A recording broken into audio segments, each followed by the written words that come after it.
Yo, this is Steve Bloom, and you're watching Moana Nui Podcast. We'll be starting soon. Don't go anywhere.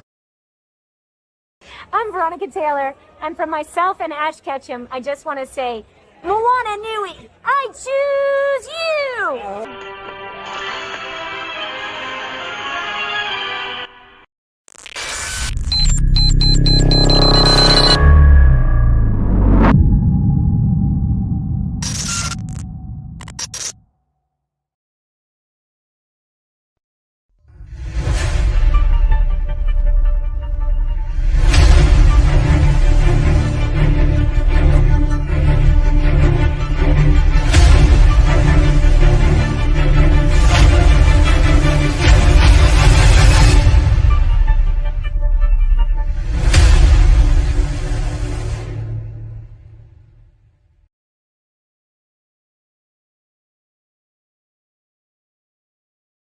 So, we will now be interviewing Mr. Bill Farmer, and who would like to start?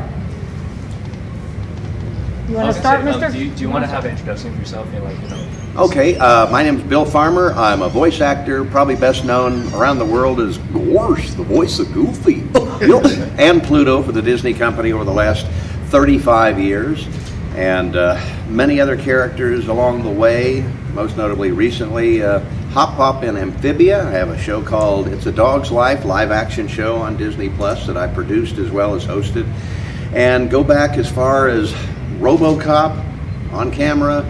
And like I say, I've been doing Goofy since January of 1987. So a lot of stuff, a lot of Warner Brothers characters in the meantime as well. Okay, who's next? Mr. Q, are you next? Yes. How has the experience been playing Goofy over the years? Okay, I have to repeat the question Yeah. so that it goes on the video correctly. How has it been doing Goofy over the years? It's a dream job. First of all, Goofy and Mickey and Donald are characters that have been around longer than any other characters. Mickey since 1928. Goofy turned 90 just the day before yesterday, May 25th. So 1932 to now, and he's on TV every day. I've been on TV about every day since 1987. Not many actors can say that. It's a dream come true, and he was my favorite Disney character growing up, so I guess that's why I walked around practicing the voice, and gosh, it paid off. So considering the fact, given your illustrious career, that being Goofy and various other characters, you have literally watched your audience grow up. I remember Goofy movie, I remember Kingdom Hearts, and now these series have spanned, and now the people who watch them as children or having children of their own, has that really left an impact on you to be the avatar of this character for so long? Has being Goofy over the years had an effect on you? Oh, absolutely, absolutely. And it's so nice to come to a Comic-Con and meet the fans who it really impacts, and I can hear from them, because when we're recording, I'm in a room by myself, I just have a script and we just lay down the lines, and you never really get a response from an audience. I did 5 years of stand-up before this, and you get an immediate response on, okay, I know how I'm doing. With voiceover, you really don't until you go to an event like a Comic-Con or whatever. Few exceptions, like a Goofy movie, I got to see it in theaters with an audience, so you hear people laugh, you hear the response that they have. That's very heartwarming. Meeting people over the years, how it impacts people.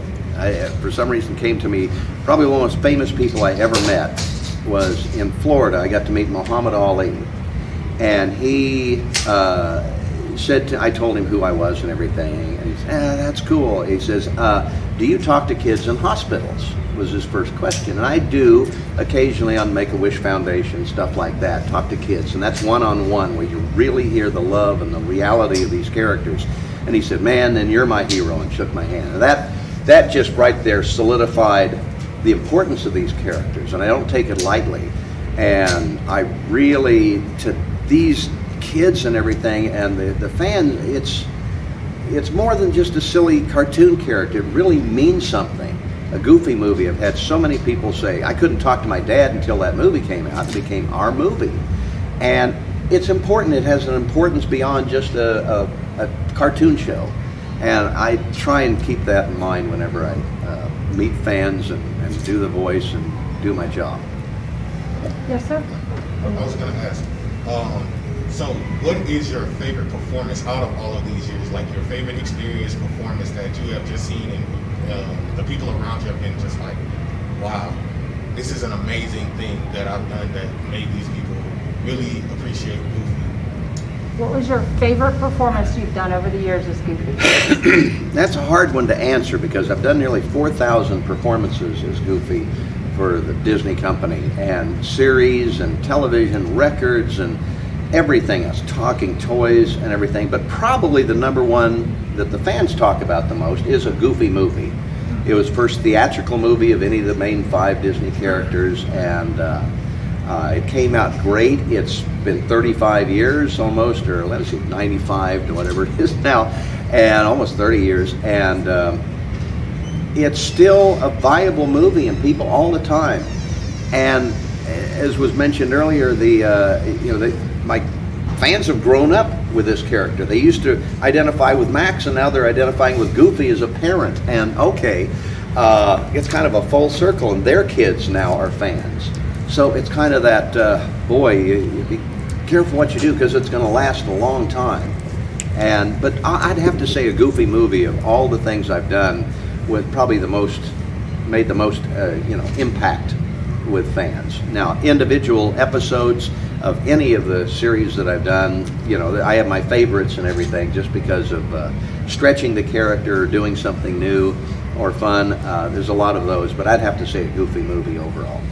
Mr. Allen? Yeah, you want me to use my Oh, you can, yes. You're close enough for me to pass it. No, before I go into my question, I would just say like that movie really impacted me a lot because growing up, I think like I understood that relationship with my father is similar to Goofy and Max when you have the rebellious side. Right.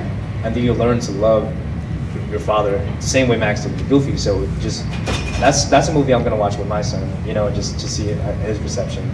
But I was gonna ask about moving forward, like with your stand-up. Like, would you describe your style more so like clean, or is it like observational? How would you like describe like? I did a lot of impressions, and I started in Dallas back in 1982. Did it for 5 years. It was the best training I ever had for doing voiceover, because stage acting, and I always tell students and people who want to get into this, stage acting is a little bit exaggerated, so people in the back can hear you, so you kind of do it a little louder. Movements are more grand than say in film. That's the way stand-up and animation are very similar. So I always tell students, if they want to get into voiceover, learn to be a great actor. Take acting lessons, and especially stage acting, because you learn so much on how to say a line and everything from an audience.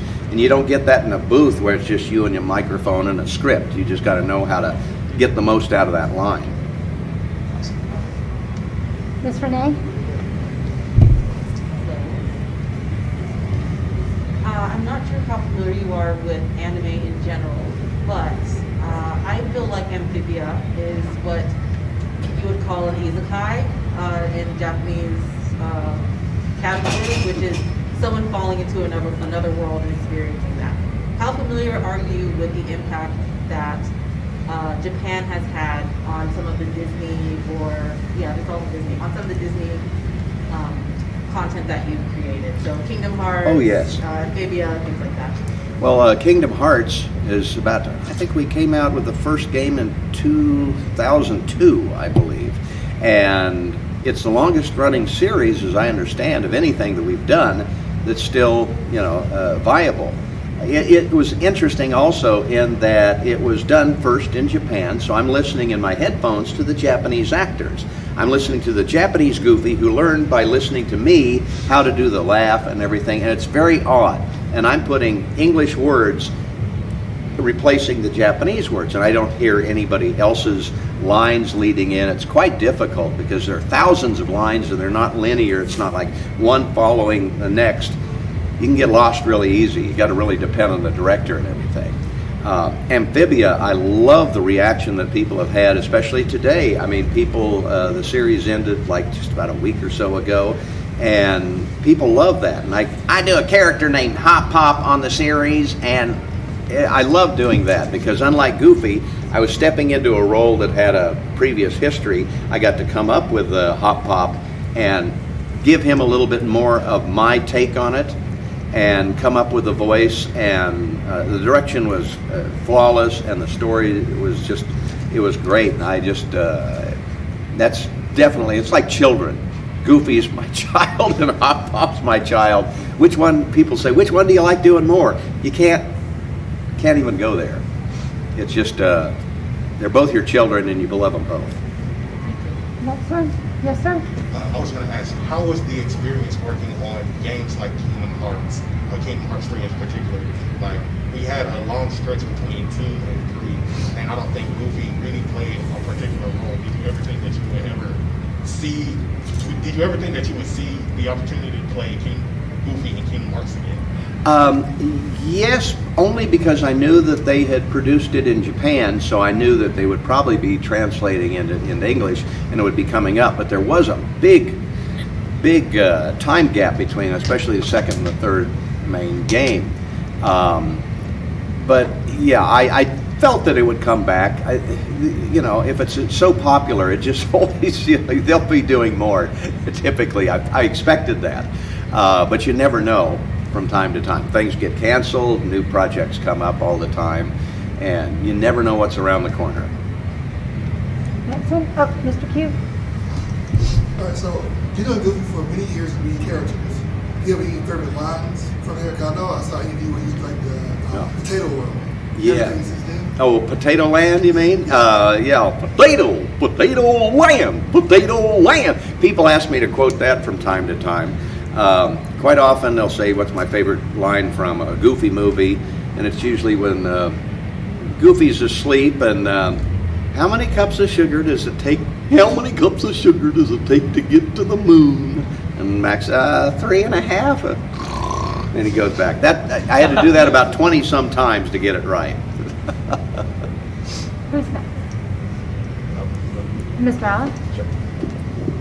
So I know that you worked on Space Jam, so I wanted to know if you had any cool stories to share. Like, did you work with Michael Jordan directly, or was it more so everybody was separated in the booth? Ivan Reitman, who produced that movie, was the animation director. He wanted to direct us, and it was a separate thing, so I never got to work with Michael or any of the on-camera actors directly. It was a big thrill for me. I had met Mel Blanc when he had done Roger Rabbit back very early. And of course, he's like a god in the voiceover business. I mean, we all knew his name as kids, and I used to watch Bugs Bunny and all of that. And to be able to do some of his characters in that movie, I did Sylvester, Yosemite, and Foghorn. I've done Bugs and Daffy and Robot Chicken. And so I was able to do some of those voices, and that was a big thrill because he was probably the #1 icon for every voice actor out there growing up. Next. Mason. Do you have another one, Mason? Or Mr. Adrian? Yes. You don't just talk loud. So, what is your favorite non-Goofy or Disney role that you have ever done? Well, Space Jam is way up there. That definitely is it. I've done a lot of incidental voices too. I do a lot of background voices for movies over the years. Probably the most obscure thing I've ever done is in the movie Beauty and the Beast. I was a lot of the people attacking the castle toward the end.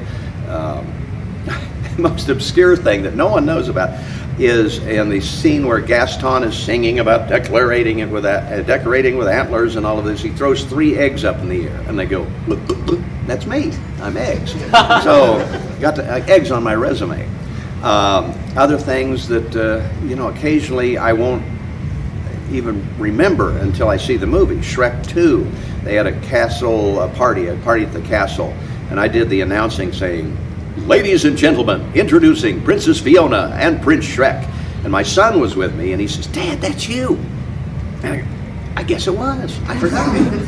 Don't ever know, but yeah, these little incidental voices are a lot of fun. I've done a lot of non-Disney things. The movie Sing, I did a dog reporter in that. The Lorax, the Grinch, just little incidental characters are a lot of times kind of fun little nuggets that when you see the movie, you go, oh yeah, they used my take on that. Oh, cool. You never know.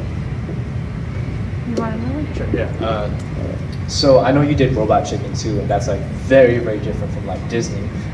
Would you say that like your personal humor is more like a Robot Chicken, or more like wholesome Disney like? Yeah, when I do, well, of course, a lot of the stuff we do at Disney is for like 5 and under, Mickey Mouse Clubhouse, that kind of thing. And I like edgier stuff. I was a stand-up comic so definitely, yeah. Robot Chicken has, Amphibia has a lot of great lines that Oppai does. The new Mickey Mouse shorts is kind of a different style of Goofy than it is on what I call the traditional Goofy. And we were able to do things in those series that we'd never been able to do before. Goofy was a zombie in one thing, and I found out. I love Halloween, so I think, oh, good, Goofy's going to be a zombie, and that was so cool.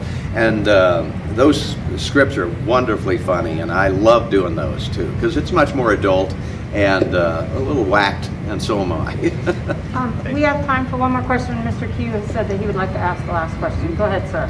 You say you do a stand-up before, so do you have any like stories of like embarrassing or funny set you ever did?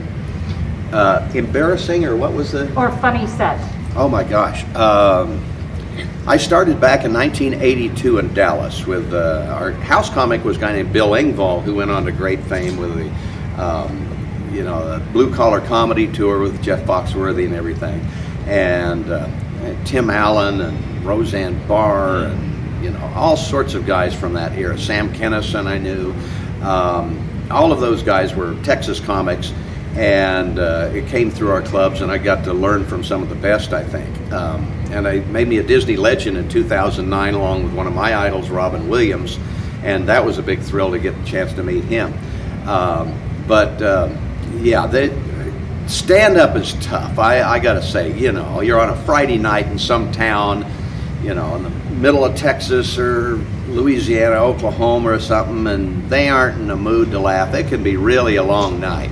But if you can survive that, I think you can survive anything in show business. Compared to that, voiceover is a dream. It's very competitive. It's tough to get a job, but once you get the job, it's a joy to do. And so I've been very fortunate. When I got the job of doing Goofy, I was still doing stand-up, and they said, well, you got to be available or we can't use you. If you're out on the road as a comic, we'll have to get someone else. And I said, I'll quit. I'll stay in town. I'd much rather do Goofy. So I'm glad I did it. I guess it's like people going in the army or something. I'm glad I did it. I'd never want to do it again.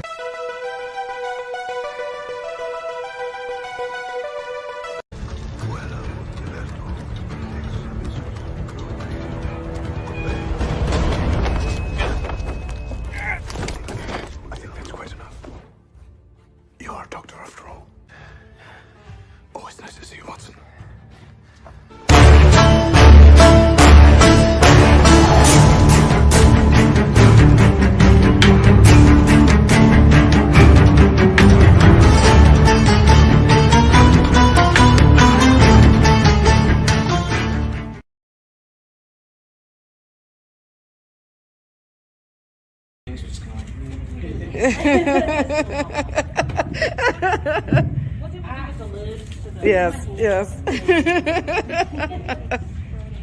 What's up, MomoCon? Nobody cares. Mo. We're going to get started now. Yes. Who would like to ask the first question so that I stop talking? Mr. Q. Yes.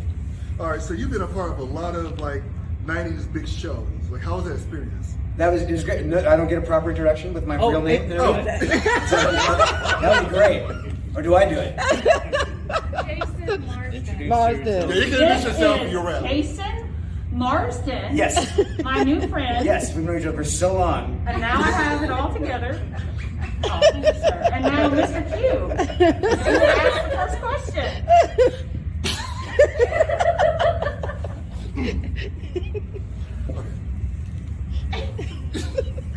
How many movies of X-Men was I in? None. All right. Yes, go ahead. So you've been a part of a lot of big 90s TV shows. How was that experience? I mean, in hindsight, it's pretty awesome because at the time I didn't realize it was just, they're just jobs. But to have been part of such nostalgia and kind of like sprinkle in a little bit here and there, and people, will recognize me from that, or they won't. They'll be like, wait, you look familiar. Do I know you from somewhere? So it's always a fun, little pleasurable experience. And they did a 90s convention, a full 90s con in Connecticut earlier this year, and that just fed everyone's Frankenstein, man. And I was proud to be there because I was representing, being on Boy Meets World and Full House and Hocus Pocus. All those cast were there, and I was kind of bouncing around. I was like that cousin that kind of goes to all the parties. Yeah. Yes, Mr. Allen. Hey, so kind of to piggyback off that question, because you were in some of my favorite 90s shows, like Just Shoot Me, like David Spade. So I was wondering, like, what are your favorite characters to portray? Because I know you've done a lot of character work. Sure. So what are kind of your favorites to kind of My favorites to portray are obviously the easiest ones. I'm tiny. I'm a little bit arrogant, a little fast talking. So those kind of macho. The character played at Just Shoot Me was that character. He was the bully for one of the lead characters as a child. He grows up, but I'm still tiny, but I'm still kind of an asshole, still kind of, arrogant guy. So those are always kind of, the fun comedic relief kind of guys is what comes easy for me. Yeah, I remember you and Elliot. It was hilarious. Yeah, yes. Yeah. It was fun. Yeah. I got a coin. Next question. Hi. Yes. I'm Sierra. Hi, Sierra. How was it from acting on scene to acting behind scene? How is it transitioning from What's it like working on camera versus voiceover? Yeah. Well, I always say it's very similar because it's all acting. I'm doing the same thing. It's all coming from here. On camera, I might have to get up at 6 a.m. I might have to put on some makeup, put on an outfit, go to a location. Voiceover, I can show up in this outfit, and I have. So it's and you don't have to memorize anything, But I have affection for both sides equally because I just like to act, man. I just like it. Yeah. Okay, Mr. Adrian. Yes. So you've been in so many different things. What are some of your most memorable voiceover or television appearances? What are your most memorable and favorite moments? Man, when I was 17, I did a TV series called Erie, Indiana, and it blew my mind to be cast in something like that because it was like making little Twilight Zone movies. It was produced and partially directed by Joe Dante, who I was a big fan of. He did Gremlins and Inner Space and Twilight Zone, and I worked with some amazing people. I learned a lot, and to this day, anyone who brings up Erie, Indiana, I'll talk to you about it all day. I just love it. And Omri Katz, who starred in Hocus Pocus, he starred in Erie, Indiana. So that's how we first met. So we got to work together a couple of times. Yeah. Okay, next question, Mr. Q. You have another one? You did a voiceover for a lot of superheroes, but who's your favorite? My favorite superhero I guess I did kind of voice him. My favorite superhero is Batman. I love the Batman, and I got to voice Batman Beyond briefly because my best friend Will Friedle, who's the voice of Batman Beyond, he was doing a movie of the week in Canada, and he was unavailable to do these Warner Brothers promos. If you remember, the Kids WB had these promos where they were kind of rotoscope characters from the TV shows, put them in different scenarios, and there was one where Batman was singing a lullaby to Jigglypuff, and then they had Batman Beyond in there. But Will wasn't available, so they brought me in to do it. I didn't audition or nothing; they just brought me in. I didn't realize I sounded like Will, so I got to do those promos as Batman Beyond, the Will Friedle version, just for a little bit. Miss Fahine, yeah. Hi, I'm Will. Hi. Will Friedle here. No, Jay, I can't come visit you in Nashville. I can't. I'm too busy cleaning my toenails. I can't. You'll never see this. So I know, Rebecca, you have a question, ma'am. Yes. What was your experience working on the Munsters reboot? Yeah, man. Good job. Before Erie, Indiana, my first TV series was a reboot of the Munsters called The Munsters Today, and it was outstanding. It was my first really big gig, and we went 3 seasons. We were in hindsight, I never realized because I was so young, but we had some guest stars, some amazing guest stars, some actors who were on old character actor comedians, Sandy Barron and oh my gosh, we had Pavarita guest star, and we shot on the Universal Studios lot. And at the time, I lived across the street from Universal Studios on Lancashire. And right now, where there is a subway station, there used to be an apartment building, and that's where I lived. And this is before security was a big deal, and they knew me. So on my days off, on the weekends, I just ride my bike over onto Universal Studios and hang out on the back lots. They did not care. And that was like my playground. And they were shooting Back to the Future 2. They were shooting Dick Tracy. And I would, like, they didn't care. I would just hang out on those sets. And that was like some of the most memorable childhood moments. Growing up, going through puberty, hanging out on the back lot of Universal Studios. Yeah. Sounds like fun. Yeah. I have time for one more question. Mr. Allen? Mr. Allen, in the front, yeah. I'm very Southern. I put Mr. in front of I love it. everything or Miss. Sorry. Yeah, that's the new stage name now, Mr. Allen. Mr. Allen. But yeah, so I know you've worked on like the Goofy movie, which Yes. was a big part of my childhood. Yeah, man. And I was wondering how like your dynamic is with Bill in real life. I wish he was here with me right now. Bill Farmer, have you guys talked to him? Yeah, Yes. yes. Bill is an outstanding human being. I love doing cons with Bill because you've talked with him. He's just grounded, super nice guy, unassuming, personality.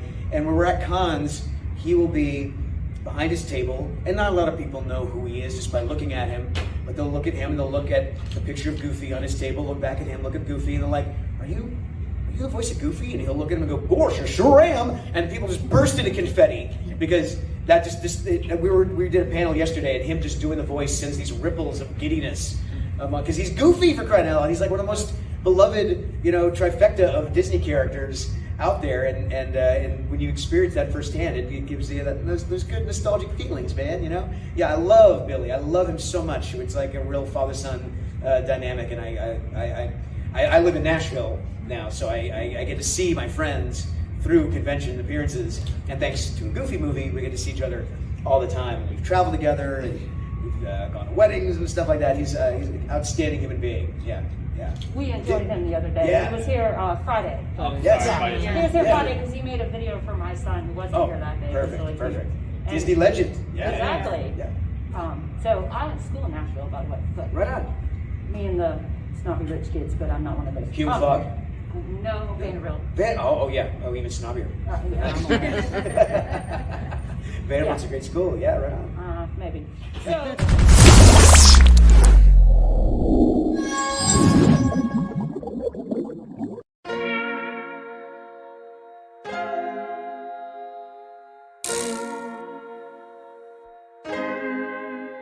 So many stories left to tell, even if we have to ourselves. Can't keep history on the shelf. If we won't tell it, we will. If this the land of the free, it was a freedom then, when they annexed Hawaii and called it Cedar Lands, without any type of payment and no signing off. Called themselves the Republic in 1894. 1.2 million acres overtaken from the native Hawaiians. When they resisted, the West retaliated in violence and erasure. The Hawaiian language is banned as part of colonialism's plan to expand. Stuck between a rock and a hard place. Multiple bombings of Kaho'olawe as a part of their ongoing war with Asia. Used it as a place for target practice. No consent or compensation. Colonizers call for annexation. No regard for all the locals. School will never let you know. So many stories left to tell, even if we have to ourselves. Can't keep history on the shelf. If we won't tell it, we will. Too many stories left to tell, even if we have to ourselves. Can't keep history on the shelf. If we won't tell it, we will. We will. So if we put Hawaii into perspective, well, Black and Asian history is interconnected. Considering the fight with the Pacific, then of course, versus Asia, they was treated as a middleman for war, but didn't let the Western colorism run its course, cause dark skin was a sign of dignity to core. The land was taken in the name of capitalism, when prior to it was an actual kingdom. Clap back at the system. Stuck between a rock and a hard place. Multiple bombings of Kaho'olawe as a part of their ongoing war with Asia. Used it as a place for target practice. No consent or compensation. Colonizers call for annexation.